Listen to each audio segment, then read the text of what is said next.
Good morning from the GMT region and afternoon to my fellow panelists from South Africa. Welcome to the African Boardroom. I'd like to give the floor to Asanda, who is actually doing the introductory remarks and also welcoming our panelists. Thank you all for making this. And again, happy International Women's Day. Let me say afternoon to everybody. Well, it's afternoon on my side, coming from Johannesburg, but I know we've got people coming from all parts of the world, which is very exciting. So let me just say who I am. My name is Asanda Beta. I'm Associate Editor for Compatriot Magazine. I am a radio journalist and broadcaster and agripreneur, and I'm co-moderating with Roberta Annan, who just said, who is a partner for the Annan Capital Partners, also a partner for Compatriot Magazine, especially the African Boardroom side of things. So we'll be basically doing this together, and hopefully technology will be on our side, because you know how it gets sometimes with the Zoom things and all of that. So, but I mean, more than anything, I mean, as Roberta said, we want to get to the personal stories of things. So we're hoping to have fun and, you know, just have fun, really, and also just learn as much as we can. So if I can just, you know, give a brief background, and it will be brief because I'm not the creator of the African Boardroom, but the African Boardroom is created by CEO and founder of Compatriot Magazine. And it's basically a dialogue to get us to talk about how we can reshape Africa. And today being International Women's Day on this 8th of March, we'll be having that dialogue in seeing how we can reshape Africa with the theme of, you know, talking about a series of how we can, you know, get solutions in various partnerships. And this mandate will be trying to obviously achieve with gender equality and women empowerment for equal rights. And we'll all unpack what that means for all of us, because we've got different ideas of what that means, even though there are commonalities, which I'm excited to also get to. So the theme for the African Boardroom series today is African Women Creating Inclusivity. And my co-moderator will delve deeper in terms of what that means for all of our panelists. And International Women's Day, I mean, if I can just say, is about collective action. And that's why we are a group and we've come together on this day. It is also about shared ownership for driving gender parity and believing that a challenged world is an alert world.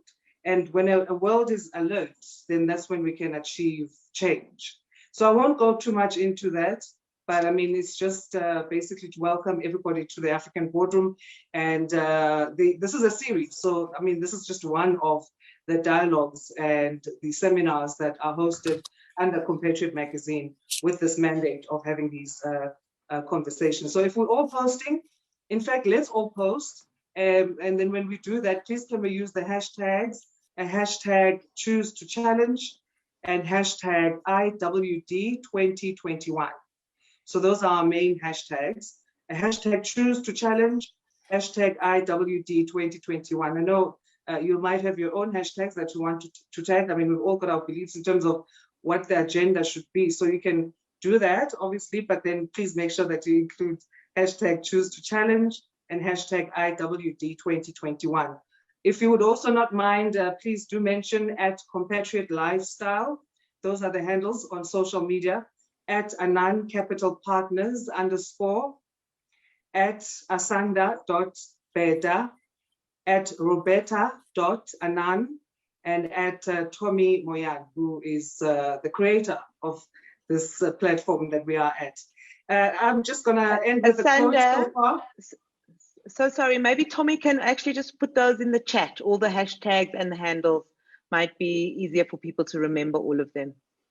Awesome. Okay, Tommy, yeah, I'm sure you got that. Yeah. Well, so let me just then end my introductory with a quote which reads, "The seeds of success in every nation on earth are best planted in women and children," end quote. And this is by Joyce Banda, who's former president of Malawi and founder and leader of the People's Party. So let me hand over to you, Roberta. Thank you so much, Asanda, for that beautiful introduction. I'm going to do something a bit different here because a few of you are my friends, and I know your personal journey and how you've actually, whether it's climb the corporate ladder or like go start your own business and as entrepreneurs. I'd like to kind of share, starting from myself and Anand Capital Partners. I mean, in fact, this African Boardroom series was um, structured between ACP and the Compatriot magazine. So it's a joint kind of, I would say, initiative. And today, marking International Women's Day, we wanted to have powerful African women, both on the continent and in the diaspora, to really share their expertise and their experience, with, just so that we can encourage the young ones out there, because it's quite daunting, like starting your own business or climbing the corporate ladder with all the stereotypes that are against us as women. So my interest really in this is really to find ways to invest in more women. So my business, ACP, I started 8 years ago after leaving the United Nations, as a resource mobilization consultant. I came back to Africa and set up. First, it was at Robert Anand Consulting, and later on the name changed to Anand Capital Partners. But the whole idea was to create what I call alternative investment asset classes, right? So highlighting, because I'd seen what capital, private capital can actually do when it comes to addressing the most challenging socioeconomic issues that we have here on the continent. Because my job there was to mobilize funds from, high net worth individuals and family foundations for UN projects.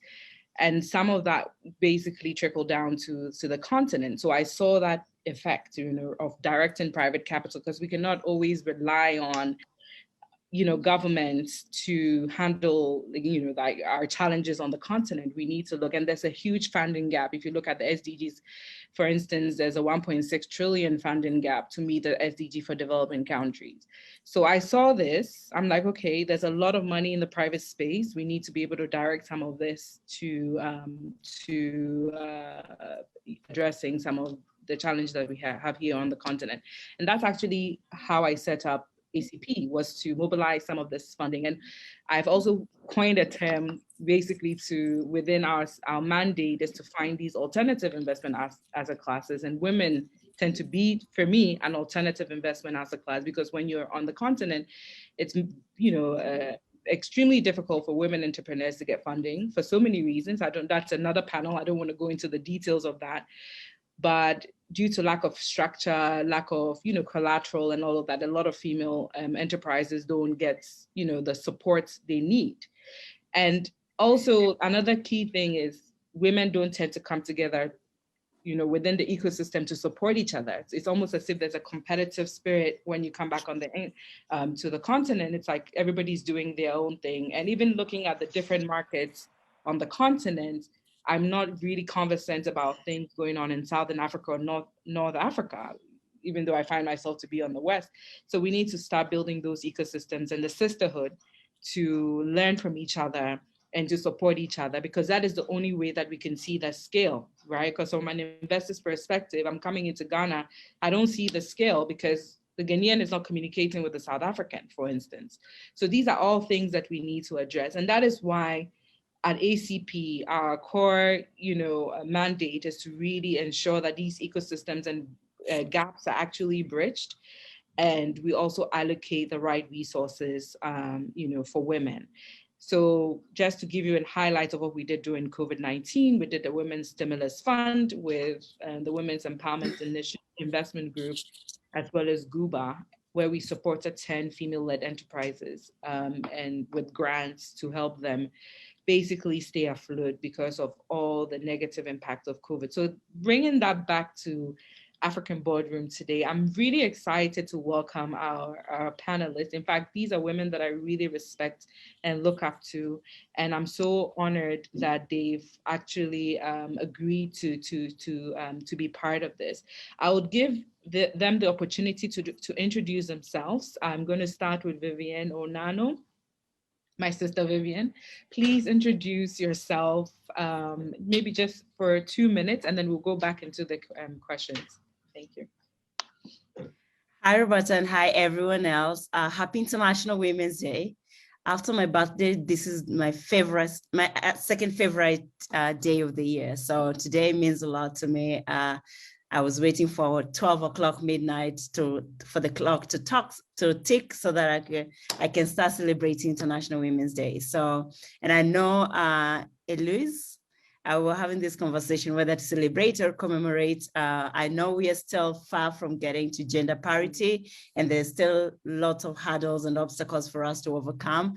But again, there are milestones that we ought to celebrate and acknowledge as we continue fighting for the bigger cause. So again, happy International Women's Day.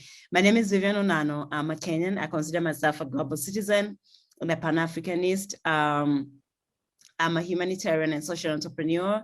I serve as a youth advisor to the Global Education Monitoring Report, UNESCO, and I'm also the founder and director of Leading Light Initiative, which is a youth-focused organization investing in young people around education, economic empowerment, and leadership development. And I'm so, so honored to join all of you exceptional ladies on this call today.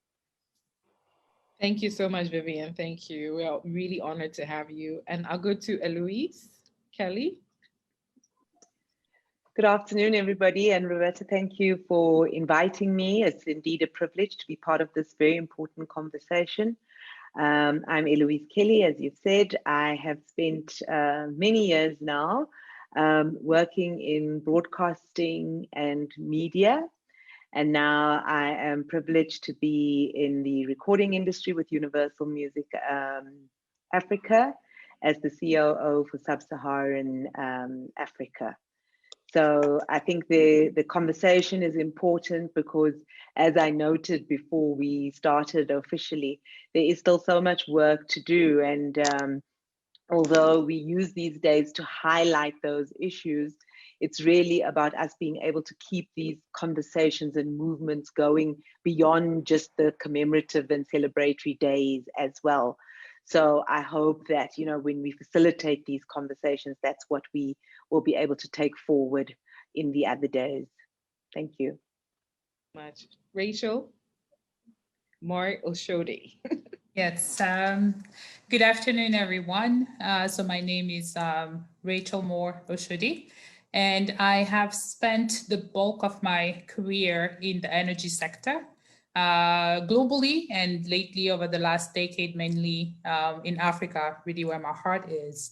And when we say energy, and looking at the state of our continent, it's really for me a key sector, and the conversation today really goes into how we can continue to have more women driving that agenda to provide the energy that we need, which is truly the backbone of any economy, you know, frankly, and how we can continue to push that agenda so that we can prepare and create the better future for you know, ourselves, for the future generation. So I've essentially started in energy, continuing in energy. I did a stint in investment banking, but even there, I was still very much working in the energy and infrastructure sector. So I look forward to exchanging with all of you. My focus mainly would be on STEM, trying to push really that agenda, which I'm very happy to see so many efforts globally being done. And looking forward also to seeing and hearing from all the panelists what is being done in their respective area so we can exchange and learn from each other and collaborate going forward. Thank you for having me. Thank you, Rachel. Doc Rufaro Mucheka. Good afternoon, everyone. I feel so proud to be part of this forum where I'm sharing with these phenomenal women. And if one looks at when Women's Day started, the International Women's Day, I think it's 110 years ago. And it's if I look at our ages and where we are, who would have thought that we will be participating on this platform to be able to share our stories and be able to really inspire other young women to become the best they can be. So my background really comes from the financial services. I've been in there for about 20 years. And one area that I've been very passionate about is around financial inclusion. And if you look at the digital economy that we operate in, it has really helped in bringing more women into the digital economy in such a way that they can contribute and be able to employ other people because now they can be able to start their own small business where they are. They can be able to save on their phone and a whole lot of other things in such a way that they can be able to send their kids to school. So my journey really started when I started working in West Africa for about 4 or so years, mostly in Ghana, in Nigeria. And to be honest, what I realized is there's a lot of entrepreneurial activity, which you can see from a very young age that people get involved in, and they grow up to become phenomenal entrepreneurs. And for me, I decided to do my PhD, especially around business. And what I've started realizing over the years is with that knowledge, I'm starting to impart on young entrepreneurs some tips that they can learn from it. And also just to share with them to say, don't let your life happen by accident. You can channel it using your social networks to become better in business and in what you do. That's me. Thank you. Thank you so much, Dr. Rufara. That was really, really insightful. And I think we'll go back to Asanda. Since we're co-moderating, I don't want to take over. So I'll hand over to you so you do the first set of questions and then I come back in. And I think you will just throw the question to each, like a question to all of you, and then we'll give you like 2 minutes to answer. And then once she does the first round, I'll come in and do the second. So over to you, Asanda. Thanks. Thank you. Thanks, Roberta. So mine now is to give all of our panelists about 2 minutes to just unpack the theme, African women creating inclusivity. I think we've sort of kind of touched on it as you were introducing yourself. Some of you did kind of touch on it. So maybe let me say, in terms of what this theme is, African women creating inclusivity, how far do you think we've come? And what more needs to be done? Can I start with you, Eloise? Sure, Asanda. I actually just posted a note before the question came up saying, as women, there are so many responsibilities that we carry. We have to be career women, we have to look after our families, we play roles in communities, etc., etc. And I feel like the fact that we still have to bear this additional responsibility of creating inclusivity actually shows how far behind we still are.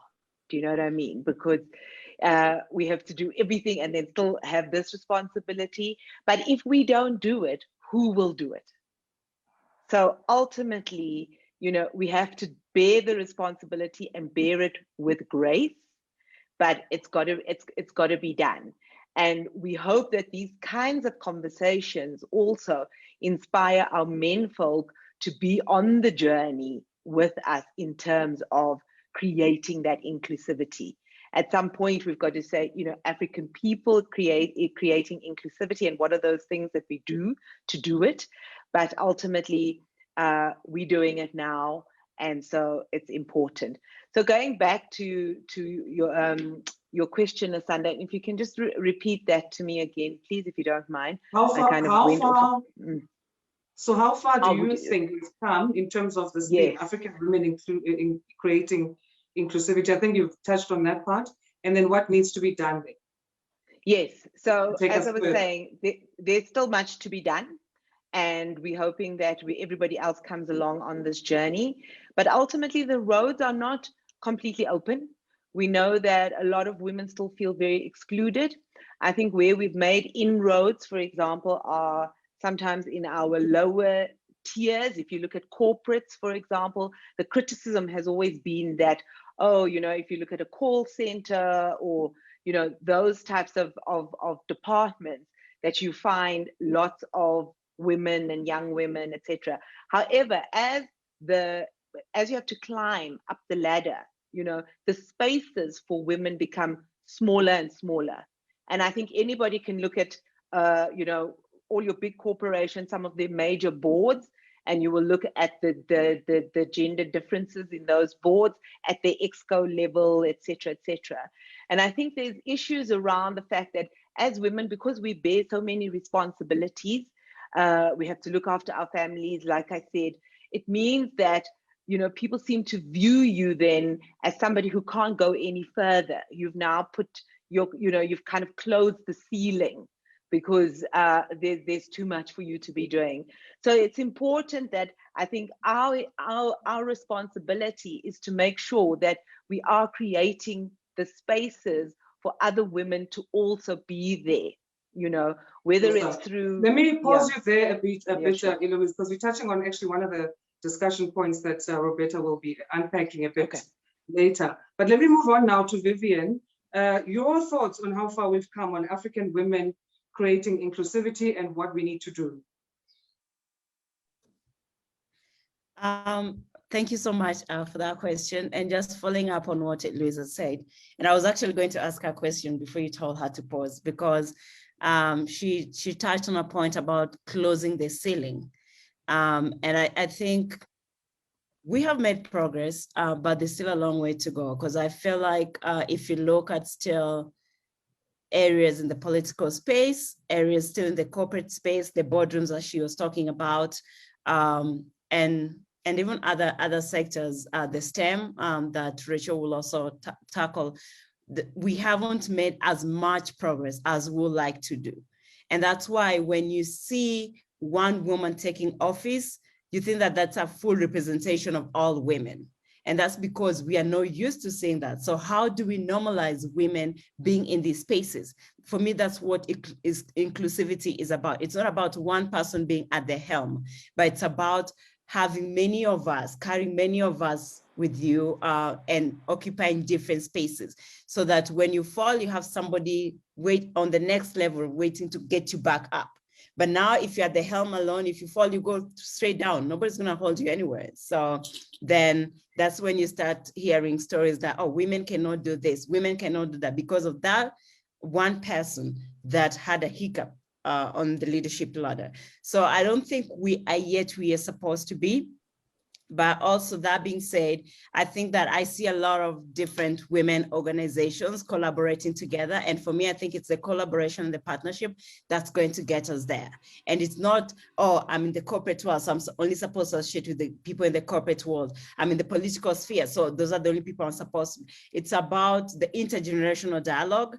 It's about bringing these different sectors together and realizing that we have a common cause as women. We have a common goal to achieve. And if we continue working in silos, then this is the conversation we're having today, we'll have it again next year, and we'll have it 10 years from now. But if we work together and learn to embrace one another with our diversity and the differences, because for me, I believe that it's our differences that's our power lies in our differences. And unless we learn to embrace one another with all that, then this is going to be a recurring conversation. And every year we're going to be talking about choose to challenge. But if you don't choose to challenge it today and do something about it, then we may as well not even talk about achieving gender parity, or even talking about all these different themes that we have every year. Thank you, Vivian. Let's leave it there for now. Can I move on to Dr. Mucheka now? Your views on African women creating inclusivity. How far have we come? What needs to change?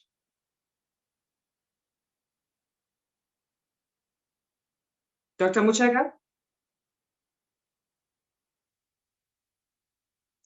Have we lost Dr. Mucheka? So can I come to you then, Rachel? Yes, absolutely. Thanks. And I'm echoing what both Eloise and Vivian said. You know, just focusing on some statistic right now. So I've never been part of so many ventures that are pushing the diversity agenda and the equity agenda. Yet, when we look at the statistics, we only have 10% of the women that are currently in leadership roles globally, right? So if I'm to focus on the energy sector, which is my field, even though I'm seeing lots of interest when it comes to renewable energy, and the data when we talk about renewable energy speaks for about 32% of women in that sector compared to the overall sector in general that only has 22%. So I have hope, right? I have hope, but I do agree with what has been said before. We still have a long way to go, right? So I really, not going to speak necessarily about all the reasons that are common to the sector, but one particular reason that is often given as to why we don't have more women in the energy sector has been the STEM, that women are shying away from pursuing science and technology and engineering and math while in school. And also, even when they graduate from those fields, are not necessarily entering the workforce in those particular sectors. And yet, even when they do enter, we seems to lose them, by the time you get to the senior leadership, talk even less about boardroom. And I'm pleased, like I mentioned earlier, to see the numerous initiatives that are addressing that point, right? From the universities, to organizations, and I'm sure all of us are part of so many that we see that are trying to close that gender gap that Eloise was talking about in my industry in particular, and positioning more women as change drivers and innovators. I'm not just talking about the lower paid or the non-technical jobs. I'm talking here about jobs that are around the table to drive innovation, especially needed in my industry, and bringing the diverse views and opinion necessary to make that change happen, globally. So as a former banker, all I'll say is that, and we've all seen the research that are speaking about the significant benefits on having women in senior management and in board position, right? McKinsey and the likes, we can cite all of them. So the energy sector is not an exception. And with economic environments becoming more and more challenging every day, it's no longer just a matter of good principle. Some people even say noble principle, but it's a matter of improved financial performance and governance. I call it, and I'm not the only one, say the diversity dividend. I love that word because it's actually money we're leaving on the table when we're not having women, being part of those discussions that are driving the transformational agenda we have globally when it comes to energy. Thank you so much, Rachel. Dr. Mucheka, we understand you had a bit of connection issues, but you're back now. So can we come to you then in terms of your thoughts of how far we've come and what more needs to be done when it comes to African women creating inclusivity? Yeah, like I said in my introduction, it has been 110 years since the International Women's Day has always been there. And like the other speakers have commented, I think year in and year out, we tend to, speak about what still needs to be done. And I think this is the year for action where we need to start doing stuff. I have seen a phrase which people are using more and more, which is called the power of one. And it is really all about how do we find spaces that we think we can contribute as individuals? Because at the end of the day, we are women, and in our own spaces, it can be with our families, with our communities. We can find spaces where we can contribute and be able to mentor and identify a cause that we want to be involved in. Like for me recently, I joined the advisory board for Women in Tech, where we are going to be deliberate about initiatives to support the girl child, and the young women who are joining the corporate world as well, and looking at even those that are in senior leadership, how can they mentor other women to become the best they can be? to be able to participate in certain forums and even be able to be equipped and skilled enough to take certain jobs and be able to participate and grow and strengthen the power of women and also even increase their voice. So for me, it's really the power of one. Thank you so much, Dr. Mucheka. I love that. We as individuals, we can need to be able to contribute. Awesome. I love that in all our introductory, comments, we're touching on our discussion points. So I think this speaks to the, collective that we're trying to achieve today, because we haven't even discussed the discussion points yet, but seemingly we're all on the same page when it comes to that. I don't know if that's the power of a woman intuition as well. But anyway, let me hand over to Roberta now to discuss those discussion points. We're going to go back and forth in terms of asking questions to each of our panelists now. And for those who want to also maybe type questions, we'll get through those as well if we have time. But I understand every panelist has about 7 minutes. Let's see how it goes. And let me hand over to you, Roberta.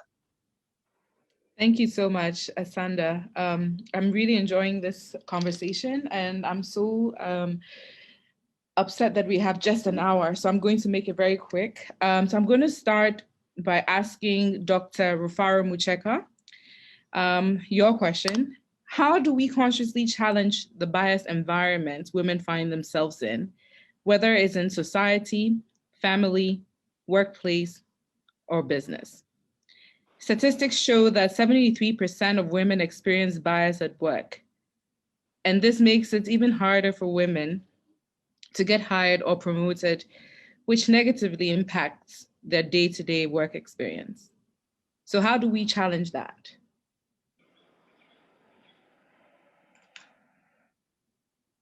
Oh, you're on mute. Sorry, I was on mute, yes.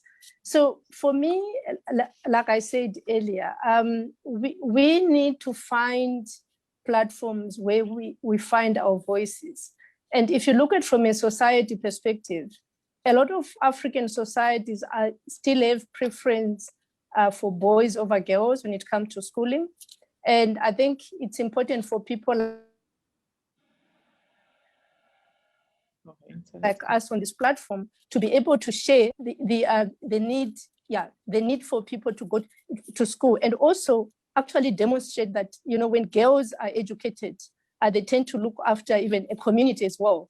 And I can talk for myself, for example. If I look at, I'm a firstborn in a family of 5, and the rest are boys, I'm the only girl. And if I look at what I have achieved just being a girl, I have managed to really strive for perfection in terms of the academic side of things. And if I look at when it comes to looking after my parents, I try as much as I can, and I can be proud to say I've led by example. So for me, we can actually dispel some of those myths by showing that girls, when they are sent to school, they can add value and contribute not just even to their own families, but even to a larger community as well. And what I also do, like, for example, in the family side of it, I'm the firstborn. So what I tend to do as well is to make sure that in all those platforms where maybe I've got brothers and, a whole lot of community where we discuss issues, at times we have to be deliberate about certain messages that we need to pass and share, and be able to bring those topical issues for people to be able to discuss, especially topics that pertain to women as well.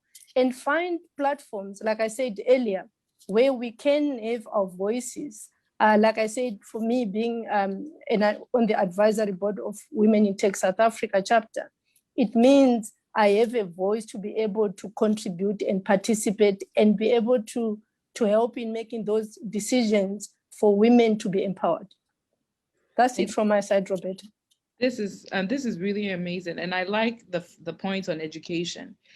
It's so important to educate, because I know that even I think about 30 years ago, there was within our policy that girl child education. I know my mother worked with the Ministry of Gender and Children's Affairs in Ghana, and they basically fought for this policy to make it legal legally binding for parents to send their girl child to school, because most of the time when they had the option, they will obviously send the meal and leave the girls at home to help with cooking and other things. But it's so important to educate your girl child. And it also trickles down not just to the education, but also in terms of, activities, commercial activities. When you invest in women, they intend to invest in the entire community. And at the same time, males will just focus on themselves and their immediate family, but the investment into women extends to the community. And we've seen this in the northern parts of the country, where a lot of the families are actually being taken care of by the women. So it's very important for us to change. I think the issue that we have as women is we need to ensure that our voices are heard, but we don't need to be as loud about them. I think in a very subtle way, using soft power, we can get our, opinion and our ideas, to get to the right people and for them to hear us. But I think sometimes we tend. So I'm going to come back to the second question, which is about supporting women, right? So my question to you, I'll direct this to Eloise. It's celebrating other women's achievement and success. It's a way of getting rid of that mindset and ideology that women don't celebrate each other. Because I remember you touched on this in the beginning. That's why I'm throwing this back to you. Is there truth in this at all? This ideology and mindset that women don't support each other? Is this creating a kind of problem in how women are being perceived, and in turn straining the goal of achieving gender equality? Is it giving power to the other gender? I would love to hear your view on this. Yes, Roberta, that's a very interesting question. And I mean, that hypothesis has been around for a long time, and that women don't support each other. I can't say from my own personal experience that there is truth in that per se. I have experienced the most phenomenal women and continue to experience that, where we celebrate each other's successes, where we push the ladder down for others to be able to climb up. And I think that is really, really important, because it even talks to the question that you asked Dr. Macheka around, how do we change the bias towards women? Because if we are able to celebrate and support one another, the message gets out there that we are a collective rather than a singular. And so, like I said, for me, I have always experienced the doors being opened for me by women, and it's something that I believe that it's then important for me to pay it forward as well to other women, and make sure that we are sitting together, that we are representative, but that we are also able to have honest conversations with one another, where we are able to say, you know what, this is perhaps where we can improve something, this is where you can get additional help, etc., and make sure that everybody then is able to access what is available, that all the tools, whether it's education, whether it's webinars like these, or seminars, or whatever the case may be. And people find that support in different forms. They find it in church groups, for example. They find it, in forums that they create in the workplace, sometimes that are created for them. But I do believe that it's a bit of a myth, and I'm not sure who started, who perpetrated that myth, from the beginning. Was it maybe just done deliberately to put women against each other, and so therefore kind of destroy the collective of who we can be? But I would urge all women, not to buy into that, and not to be perpetrators of that. Amazing. Thank you so much, Eloise. I'll go right just to dovetail on that point. I'll go to a question for Vivian, so that we have a bit of seamless transition. So what roles are empowered women? So when you're talking about innovators, activists, leaders, playing and seeing that other women are empowered within their spheres, okay? So how do we, what roles are empowered women? And I know that you are an empowered woman. Vivian, and you are at the helm of affairs, you know, and actually the voice of young people, which I like to see.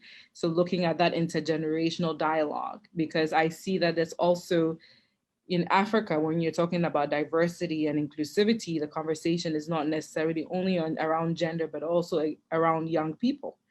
So, what do you think it's so maybe we can use you as an example, right? So what role are you playing as an empowered woman to ensure that these challenges are actually addressed? Thank you, Roberta. That's a very good question. And I think Lewis has covered it in what she was talking about, paying it forward. I'm a beneficiary of different women who've been very instrumental and supportive in my journey, from my education and to the leadership roles that I have in various boards that I sit on and various advisories that I do for government leaders and philanthropists. And for me, my role and the role that I see here is being the person who opens the doors for others. I don't want to be the only one. I don't want to be the first ever and the last one. I want to be there. And I remember, what is it called? When I first got invited to give a keynote at the UN General Assembly, I had not seen people like me I'd seen young people, but they were mainly from Europe and America and all those places, right? So I had not seen other young girls like me being given the opportunity. So when I got the opportunity, I said that I'm going to do my best so that every year I see more and more other young women getting a chance to come and share their stories, come and network in these powerful spaces, come and get their voices heard. And I did my best and I delivered it to my level best. And I've seen so many other young girls now being invited to serve on the advisories for different UN entities and also being invited to share their stories and their journeys. So for me, I always say that, and I'm sorry for those who are not very spiritual, I always say that I'm a vessel being used by God to open doors for other people. Because if you look at my story, and how I've been able to transition to where I am today. I came from a community that did not appreciate girls' education, being the first one to get a bachelor's degree and go on to get a master's, and having served as an advisor to different government leaders and philanthropists. I've been able to travel to 80 countries across the world.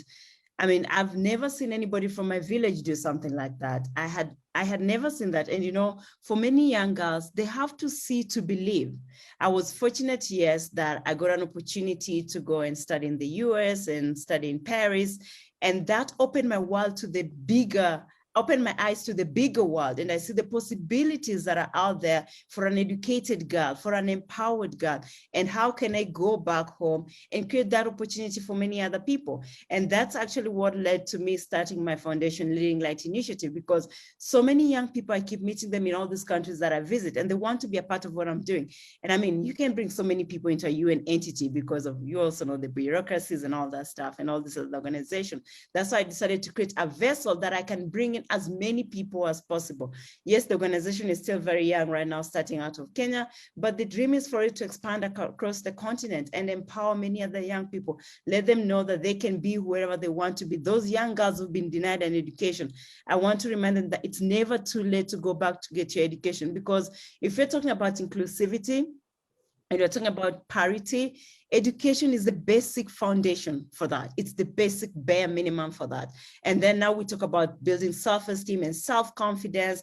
We talk about economic empowerment, and then we talk about building the partnerships and the collaboration. But if we don't have that basic foundation, it's at the service of those girls. You're denying them an opportunity at a better life. You're literally excluding them from the system and excluding them from being the best that they could ever be. So for me, I think when you talk about inclusivity, you have to start from the education level, and you have to empower them. You have to, because there are also women who are educated, but they don't have the self-confidence and the self-esteem. And that's why we haven't seen them rise to the levels that they could ever be because of that. So we start with the education, and then you start building on the self-confidence and the self-esteem. And then we also know that economic empowerment of women and young girls is very, very important, more so in eradicating gender violence, but also building also that confidence to know that you can play at the same level as everybody else and you have an equal playing field. So economic empowerment is very important. And also, as Louise said, we have to hold each other.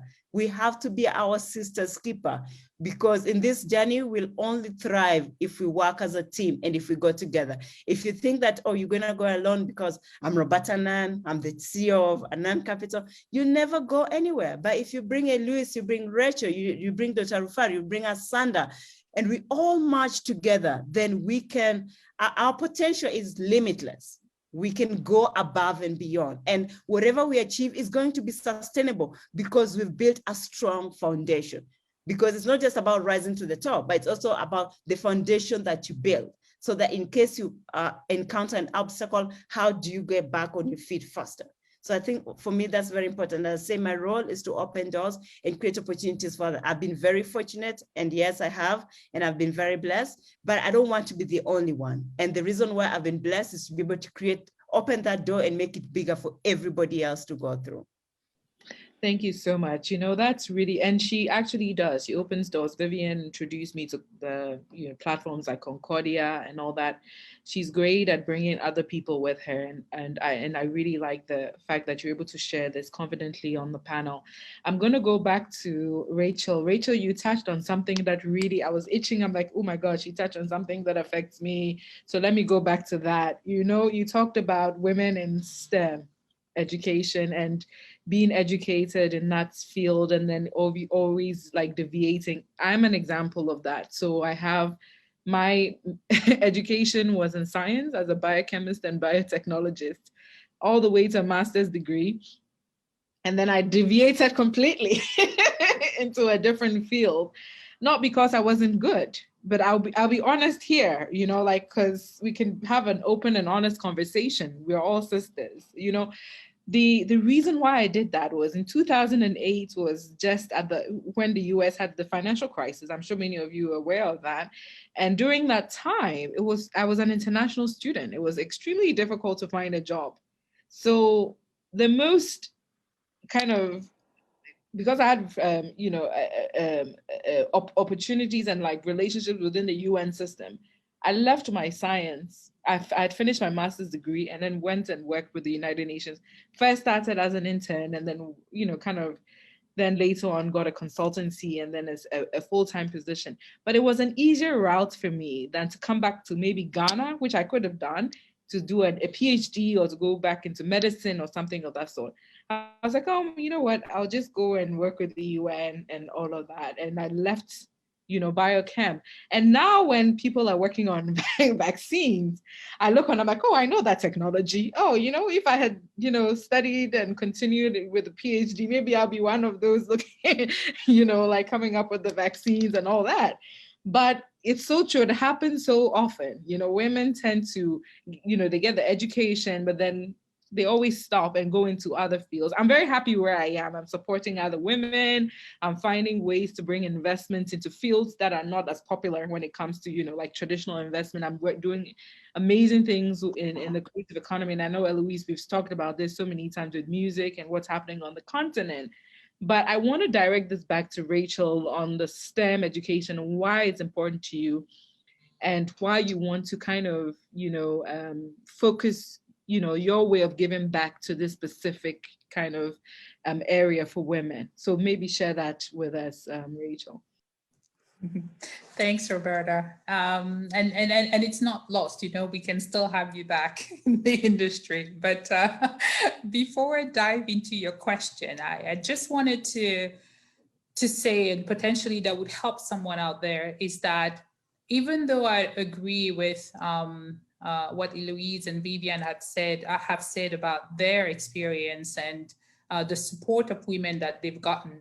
I've gotten it, but I've gotten it only over the past 10 years. I have 20 years of work experience, and I can tell you, during the first 10 years, I didn't feel like I had women supporting me. I actually felt it was quite the opposite. And I'm saying that because things have changed, but there might be someone out there listening that is still facing that issue with a boss woman wanting to, or feeling like she can only be the only one, and not being seen as favoring another woman, which is actually not the case, but rather coaching and mentoring and paving the way and being that advocate around the table. Because we also say that women are over-mentored and not enough sponsored, which is, you know, compared to men, right? So having it, so it's not just about being there for the other women, but it's truly advocating and pushing for them to open the doors, like Vivian was saying, for them to have access to other opportunities. So I think in the mentoring space, we're doing great. We're supporting each other. I would like to see more on, you know, the sponsorship side. And truly, those who are entering the workforce probably won't have it as bad as I had it. And I'm really happy about it because of conversations like this that we're having, and because of people like you, you know, that we're having now, paving the way for others. So just wanted to mention that. So when it comes to STEM, you know, the importance for me, as I mentioned, being in the sector I am in, I truly believe that innovation comes from the collective intelligence, right? And that collective intelligence can only, you know, be, achieved if we have both men and women around the table, right? So working in my industry, a lot of jobs have been perceived to be male, to be, you know, for men. And when I'm looking at the millennials, and honestly, if you're working with them, you would, you know, probably share the same sentiment. You learn so many things from them because those young women have ideas through the roof. They are not scared. They're not afraid. And you know why? Because really they go beyond themselves. They want to serve society. They want to create good in society. They want to bring change in society. And that's when they are able to really break, according to me, you know, the box where we want to have them put in and say, no, this is important to me, and I'm going to go and work in those fields. I mean, I'm originally from Cameroon, and we say when a family or couple has a firstborn, it's always celebrated more when it's a woman, when it's a girl. And I had asked my mom why that's the case, even though the boy is the one who's going to inherit, but it's always been seen fantastic when the girls is the firstborn. And my mom said that because she holds the family together, and she sort of leads in terms of certain values about empathy, about taking care of each other, etc., in a way that if the firstborn was a boy, probably wouldn't happen, especially as the family grows. And one of my favorite, you know, quote is from Mark Green, is a USAID an administrator, and he says that when women do better, countries do better, communities do better, and families do better. So and I strongly believe that is true. And I can see what we've been able to accomplish, particularly in the renewable energy, as we're having more and more women focusing and understanding the needs of the communities. Because those tools that we have in should it be off-grid or the cooking, you know, tools and device that we're now creating to support women in rural areas, even cooling, all this new technology, we can see what they are able to do that to support their family, support the communities, have a business that they can actually grow, and driving that innovation that we need to have to make sure that we provide for ourselves and our community going forward. So that's why for me, STEM, as I mentioned earlier, would continue to support economies to grow, and Africa needs to grow. And the best way to do that is via energy and infrastructure to support our families, our industries, and our business to grow so we can eventually take part of the global trade that is happening. Thank you so much, Rachel. It's really important, right? That part is so important for our development. We need to build our infrastructure, and we need to also develop a human capital. And I always say that Africa is blessed with a very young population. 65% under the age of 25. And to me, that's a huge investment potential. People think it's a ticking time bomb, but I see it as a huge investment potential. If you bring in the right investment into that young, innovative mindset, we can really drive the prosperity of the African continent, and we can do it ourselves. I'd like to pass it over to my co-moderator, Asanda. I think perhaps you have like a last, how many more minutes do we have? Hold on 1 second. I see that Doctor has left us as well. And actually, I wanted to just, we just should wrap up. Yeah. All right, so let me just pause this one because I wanted to touch on this as well. And I don't think we have managed to do that, but I was going to pose it to Dr. Mucheka, but since she's left, let me just go to you, Eloise. And then we'll give Tommy also a chance for his 3 questions. Well, I don't know if it's still going to be 3 or maybe 1 or 2, since our time is not on our side. But let me pose this to you, Eloise, because this is around financial institutions and them relaxing their funding criteria, or maybe let's not relaxing, but let's say editing, because the criteria is there for a reason. It's well thought through. But when it comes to women, should financial institutions edit some of that funding criteria, especially for those who want to be entrepreneurs, looking at instances where a lot of times men own the collateral? If we look at an example of marriage, the man is the one who's seen as more financially stable because chances are he's the one who's got, more contribution to the bills of the home. When we look at even in the African society, that males become heirs of inheritances and those kinds of things. And also that consideration of women carry children. So when they become pregnant, they're seen as a liability. So should financial institutions then relax or edit those funding criteria that make it so tough for women entrepreneurs?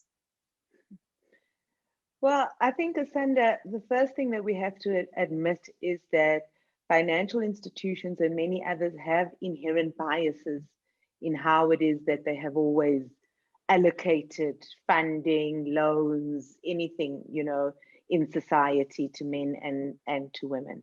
It is just what it is. And of course, they have to change that. I know that in South Africa in particular, there have been a few financial institutions who've admitted that and who have started to look at their criteria a little bit more deeply to see how it is that they can change those biases, how they can uplift women in a society such as ours, where actually your entrepreneurs, especially in the informal sector, are women. Women who, even the president admitted that when we went into the hard lockdown at the beginning of COVID-19 were the ones who were most impacted because they could not trade, So we have to move beyond, again, for example, informal women traders not being able to access anything, any capital, any kind of transportation, etc., etc. I think in the more formal structures, there have been changes. There are specifically funds that have been set up for female entrepreneurs in the tech industries, etc. There are funds who say, if it's not a woman, we're not even looking at it, which is great because, like I say, they are now dealing with those biases that we've had. But I think if you look at the grassroots level, there's still a lot that needs to be done for women who are trying to support families and only have one means to do that. Thank you so much, Eloise. Let me just come now to Tommy, and this is where we wrap up our discussions. I think, I don't know how much time we have. If you can maybe give us 2 questions, Tommy, and then we can, bring our closing remarks. And I mean, it's important as much as we are together as women having these conversations around the things that are most important to our emancipation and empowerment, that we also get the perspective of the men, what role they can play as well in terms of achieving this agenda that we are gathered here for today. So Tommy Moyane, over to you. 2 questions. I don't know who you want to pose them to, and then if you can just give us the closing remarks. Thank you so much, ladies. I really enjoyed this session, this webinar series. Thank you, Roberta. Thank you, Asanda. I don't see any question in the question board. So I will just go to closing remarks because our time is fast spent. If you don't mind, let me just do that. So yeah, for me, final remarks, just like the interviews that we had last week on radio, SAFM and Channels Africa, I really echoed it that men need to come to the party as well. Growing up, I said it, maybe Rachel and Roberta will know that saying that says, what a man can do, a woman can do better. So maybe it's time for us to start allowing women to take the reins of things. And, for me, like 2 years ago during the World Energy Congress, and this also to echo Rachel's point, to say women need to start moving into spaces that have been predominantly dominated by men. Energy is one, innovation, technologies, another, different sectors. At the World Energy Congress, 3-day Congress, I could hardly count how many women were in the panels, discussing energy all around the world at World Energy Congress. So, and there are lots of women that I speak to on a day-to-day basis that wants to go into that space. And, I would thank the likes of Roberta, Rachel, and all members of our panelists for, breaking that status quo that say this sector is for men. I mean, Roberta, at times when we discuss, she tells me about some of our challenges in even bringing investing into Africa, and those labels must go, and it's time for us, guys. And I'm pleading with other men, I speak to men to join in the voices to say, you know what, we must create a gender equal world. And my last point, I also know that there are men out there that are struggling. Now most of them are having first children as women, as girls. So they are like, okay, this thing of inheritance has to go to a male child is also changing. So you've got 2 girls, you've got 3 girls, what are you gonna do with yourself? So they are also rethinking and changing the mindset of how they are going to deal with the issue. And women also try and see that and help them as well, rather than putting or condemning them. Let's try and build this gender equal world that we want to see. So guys, thank you so much. Brilliant discussion. And on behalf of Anand Capital Partners, Compatriot Magazines, the co-host of this webinar, the African Boardroom, I thank you, our esteemed panelists. Thank you so much, Louise. Thank you, Rachel.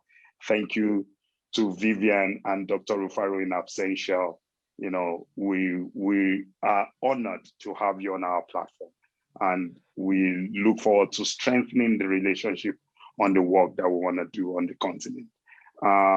And then to our participants around the globe, thank you for joining us. Please look out for our upcoming webinars. There will be more that will be coming. We really thank you. And then our moderators, Roberta, Asanda, phenomenal job always.